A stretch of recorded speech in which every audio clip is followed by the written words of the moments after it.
घोटकी वेझो ॻोठ टंडो हासिल खान पठान में पुलिस एहलकार ऐं ॿियनि जी ज़ाब्तनि ख़िलाफ़ एहतिजाज।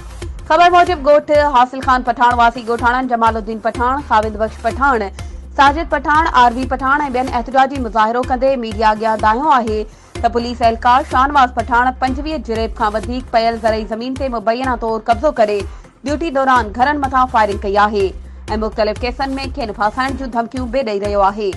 हुननि चयो त ॻोठ में फैज़ मुस्तफ़ा नाले क़ाइम थियल मदरसे में मासूम ॿारड़ा दीनी तालीम हासिल करण लाइ ईंदा हुआ, पर वधीक अफ़सोस जहिड़ी ॻाल्हि आहे त ॿारड़नि खे दीनी तालीम ॾियण बजाए 10 सालनि खां वठी पुलिस एहलकार शाहनवाज़ पठान इन मदरसे खे ताला हणी बंदि करे छॾियो आहे। हुननि चयो त अहिड़े मामले जी सेशन कोर्ट में जवाबदारनि ख़िलाफ़ पिटीशन दाख़िल थियल आहे ऐं एसएसपी घोटकी खे बि दरख़्वास्त ॾिनी हुई। तंहिं बावजूद जवाबदारनि ख़िलाफ़ पुलिस पारां असराइता क़दम नाहिन खयां विया। मामले जी शफ़ाफ़ इंक्वायरी कराए मुख्य जवाबदारनि ख़िलाफ़ कानूनी कार्रवाई करे खेनि तहफ़्फ़ुज़ ॾिनो वञे।